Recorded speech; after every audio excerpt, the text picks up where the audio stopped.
हो, शेवटचा अटेम्प्ट. तर वयाचे 2-3 वर्ष निघून गेलेत MPSCमध्ये. मानसिक दबाव खूप जास्त आहे, प्रेशर खूप जास्त आहे. वयाचं पण प्रेशर येते, घरच्यांचं प्रेशर, एक्सपेक्टेशन, सगळ्या गोष्टी, बाकीच्यांचं सगळं होतं आहे, माझंच काही नाही होतं आहे, या सगळ्या गोष्टी माझ्या डोक्यात चालू आहेत. तर आता याच्यातून हा शेवटचा अटेम्प्ट 27चा कसा प्रिपेअर करू, कुठल्या गोष्टी करू, कुठल्या गोष्टी नको करू. कारण MPSCचं एवढं पॅटर्न बदललेलं आहे की राज्यसेवा असू द्या, कंबाईनचा असू द्या, 26चा पेपर तुम्ही बघितला असेल, किती अनप्रेडिक्टेबल पेपर होता आणि कितीही टफ पेपर आला होता MPSCमध्ये, है ना, 2026मध्ये. तर आता 2027साठी आणि अशा कंडिशनमध्ये जेव्हा शेवटचा असेल तेव्हा काय काय केलं पाहिजे. तर हा माझ्यासाठी झालं शेवटचा अटेम्प्ट. पण जे फ्रेशर आहेत त्यांनी कुठल्या गोष्टी माझ्याकडे शिकल्या पाहिजे, कुठल्या गोष्टी त्यांनी टाळल्या पाहिजेत, या सगळ्या गोष्टी आज आपण सविस्तर बोलणार आहोत. मानसिक दबाव असेल, वयाचं प्रेशर असेल, सगळ्याच गोष्टी, आणि 3-4 वर्ष ज्यांचे झाले आहेत ते वेटरन्स आहेत त्यांच्यासाठी आपण बोलणार आहोत. सगळ्या गोष्टी एक लॉजिकल प्लॅन बनवू आपण 2027चा प्लॅन बनवू, ज्याच्याने एक लॉजिक असेल, राज्यसेवा असू द्या, कंबाईनसाठी असू द्या, एक लॉजिक, एक प्रॅक्टिकल प्लॅन असेल. जो क्लासेसवाले त्यांचे बॅच विकण्यासाठी करतात तो नाही आहे. मला खरंच क्लासेसवाल्यांचा खूप राग होतो आहे, कारण ते फाउंडेशन बॅचच्या नावाखाली विद्यार्थ्यांची लाखो रुपयांची लूट करत आहेत, खरंच लाखो रुपयांची, आणि प्रॅक्टिकली ते काहीच सांगत नाही.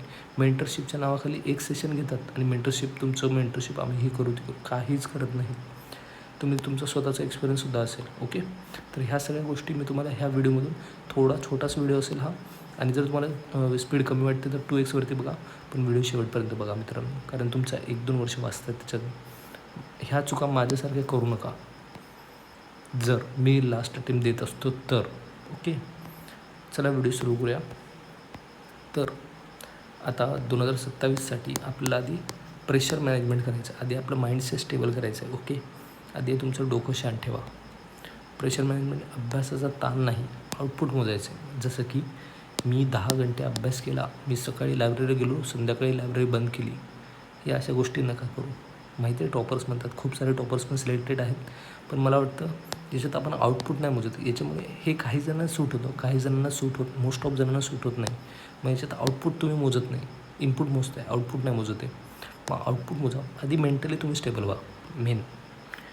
मग नंतर आहे स्ट्रिक्ट रूल, शेवटच्या वर्षात प्लॅन बीवर 0 वेळ घालवणे.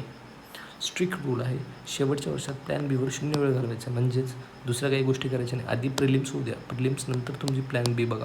ओके, आता प्रिलिम्स बी, आता तुम्हाला वाटत असेल मी काही जर दुसरं करतो सोबत करणार, शेवटचा अटेम्प्ट हे ते, प्लीज प्रिलिम्सपर्यंत तुम्ही स्टिक राहा. प्रिलिम्स नंतर रिझल्ट जोपर्यंत तुम्हाला जे करायचं ते करा, you are free to do that.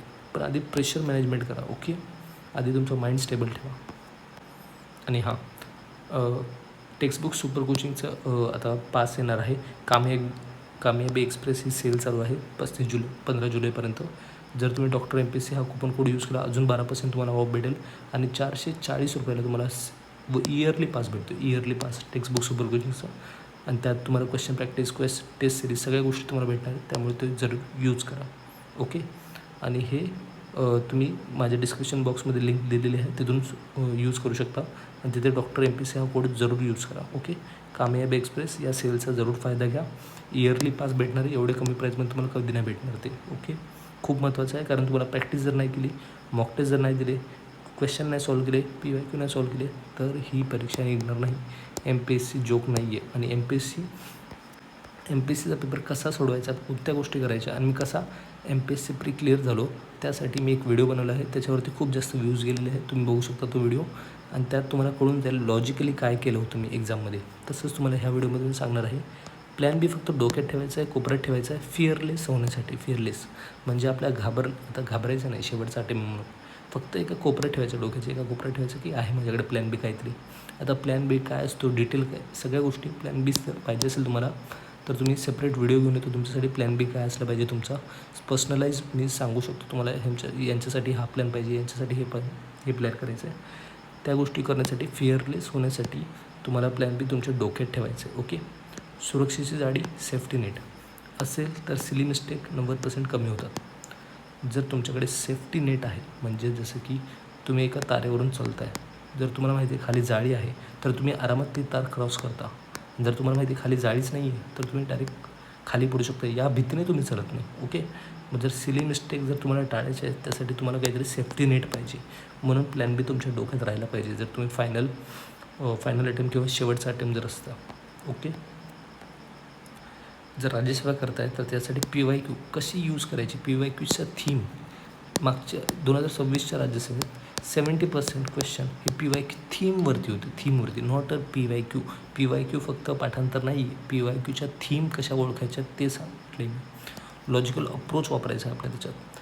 Fact संपतात तिथे लॉजिक सुरू होतं, सगळीकडेच फॅक्ट लागत नाहीत, लॉजिक लागतं. 2026चा तुम्ही पेपर बघा, दोन्ही बघा, कंबाईन बघा, राज्यसेवा बघा, तिथे लॉजिक लागते, फॅक्ट्स नाही लागत, फॅक्ट्स कमी झालेत.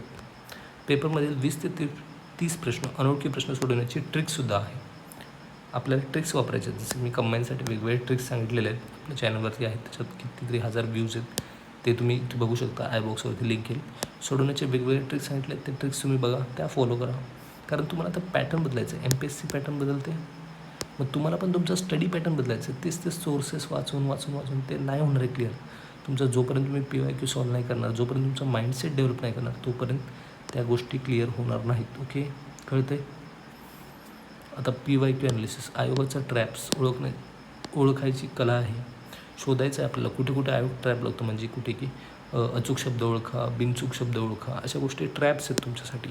हे ट्रॅप्स कधी ओळखणार, जेव्हा तुम्ही PYQ ॲनालिसिस करणार. पाठांतराच्या मागे न धावता ऑप्शनल एलिमिनेशनवरती पकड ठेवा.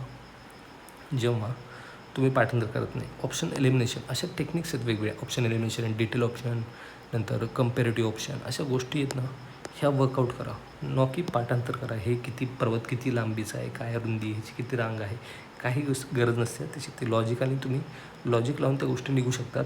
तर त्यात तुम्ही मगअप करण्यातच तुम्ही तास घालत असता. न्यूमॉनिक्स बनवा, ग्रुप डिस्कशन, नाही गरज आहे त्याची. ओके.